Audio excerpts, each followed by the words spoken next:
Hi everybody, I'm here to talk about yesterday's first home league game of the season for Rangers against Motherwell. And I say home, but we all know that means Hampden. And at least we had reasonable seats on the halfway line, right up the back of the north stand, so could have been worse. We know people who were right down at the front in the corner, so thank God for that. But as we've known all along, Hampden isn't Ibrox. You can't generate the same atmosphere when you're behind the goal and you're about 30 yards away from the actual goal line. So we'll just need to get used to that for a few games. Even worse probably was for this game, Kevin O'Shaughnessy Clancy was the referee, so he's a dud as usual. Anyway, a game of two halves, but not in the normal sense, I would say. The first half, we actually were pretty decent. We were cheered up, I think, with the team announcement by the fact that we had three of our new players actually starting. So we had Prooper, that's where you say proper, Prooper at centre-back. Barron obviously has played all the games so far in midfield, and Cherny started on the right wing, thank God. So, three newcomers, first game of the season at home. We're looking forward to it. We're feeling optimistic. First half maybe increased our feelings in that sense, and that we started well.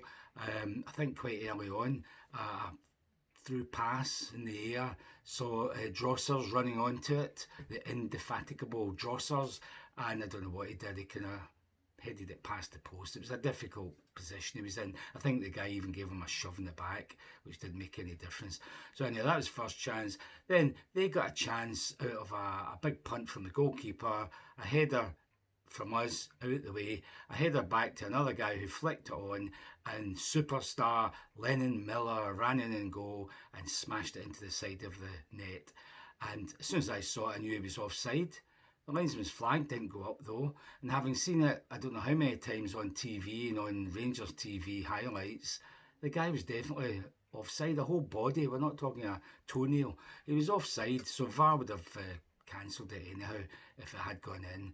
Thanks to that useless linesman who didn't put the flag up. You could see all the Rangers players looking at him after the shot had hit the side net, wondering why the flag hadn't gone up. Anyhow, that's typical of the officials when it comes to us. So anyhow, next, the useless Wright, who shouldn't have been playing, of course, he was put through with a nice pass from Yilmaz, and he got it sort of tangled between his feet, then he got it in front of him, and the shot was like a pass back. It was pathetic. That was a really good chance, and it was almost like a pass back.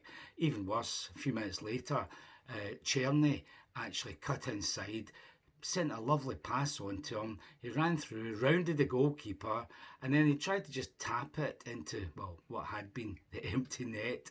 But because he'd only tapped it rather than lashed it in, the defender got back on the line and deflected it out. But it went straight back to Wright. So at least he had the presence of mind to tap it back the way to Drossers inside the 6-yard box. And of course, he fired his shot low, straight at the goalie, and it hit off his legs and away it went to safety. So that's typical of these two useless forwards that we've got to get rid of, really. So now when the goal did come, it was, funnily enough, from the right foot of Yilmaz. He chipped a nice ball into the box.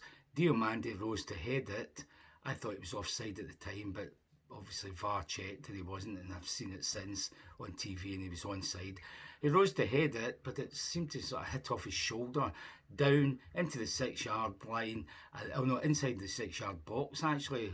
Drossers was about 2-3 yards out, and he just had to prod it into the net. I mean, even I could have done that. So 1-0 up, we're looking better now. We're playing some nice stuff, especially Cherny out in the right wing, linking up with Tavernier and Barron and Lawrence at times. So we're looking quite good.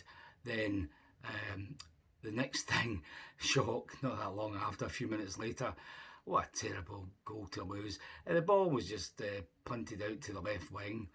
Nobody near him, of course, because we play with a narrow back four, so Tavernier's nowhere near him. But he trundles over to get a bit nearer him, the guy that's on the ball. I think it was Lennon Miller, actually. And he just lets the guy cross it into the box. He's standing about 2-3 yards away from him. He doesn't even have his body between the ball and our goal. So the guy's got a clear pathway to send the cross in. So he sends his cross in. It's not going to anybody. Suter should have headed it away. I don't know if he even just slightly touched it or missed it totally. Behind him, you've got the newcomer, Prooper, and he just sticks his foot out to stop it going behind him, because behind him was a Motherwell guy who would have had a tap in. So he sticks his foot out and it goes just inside the right-hand post. Butland, no chance of stopping it. So what a disaster of a goal, all stemming from our marvellous captain who through the years has done that all the time, lets the cross go in. Surely that's the first thing coaches tell defenders. You don't let the cross go in, because anything can happen at that point. You stop it, you block it, you tackle the guy. That was one of the worst examples I've ever seen of a guy not doing all that. So now, one each, all of a sudden, people are moaning, but thankfully it didn't take long before we got the second goal and what ultimately turned out to be the winning goal, and that was when we went forward. Tavernier just passed it inside to Czerny. He turned, ran towards the 18-yard line and then sent a beautiful curling effort right into the far corner. Fantastic goal. What an ovation he got, and he was obviously chuffed, as they say in the Czech Republic, by that goal. So 2-1 up. Should have been more. By half time we should have been 3 or 4 up at this point, but no, 2-1. We weren't worried. We thought it'll end up probably 4 or 5-1, and in fact we didn't even get close to scoring, I don't think, in the second half. We had 3 or 4 flurries. Drossers missed his usual sitter when the ball came back to him in the box, and he ballooned it over the bar. In fact, it went so over the bar, I think it landed in Mount Florida train station. So he had his customary miss that could have let us all relax for the last 20-25 minutes. And as we all knew, the longer it goes with a goal, these wee diddy teams like Motherwell, they just start lumping it up, getting corner kicks, long throws. We're taking long throws into the box, getting corner kicks into the box. And when that happens, you're so worried you could lose a goal and throw away 2 points. And we nearly did, because on one of these occasions, the guy actually mishit his shot, but the ball went to another Motherwell guy in the box, and he actually just laid it off to another one who just did a quick flick, and this guy shot first time, and Jack Butland had to dive to his left and just palm it round the post. That could have been 2 each, and yet we had, what, I think 68% of the possession by the end of the game. We had all the pressure. Motherwell had, I think, 7 attempts at goal, 1 on target. That one I've just described was the one on target, because the other ones didn't go near the goal. It was over the bar, past the post, well past, all that kind of stuff. We had 19 efforts at goal, and I think it said in the stats we had 9 on target.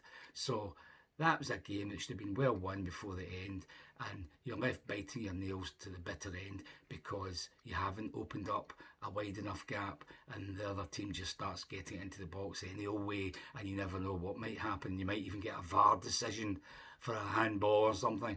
So terrible second half. Really worrying that they just let it all slip away. It just drifted away to a nothing kind of game, boring.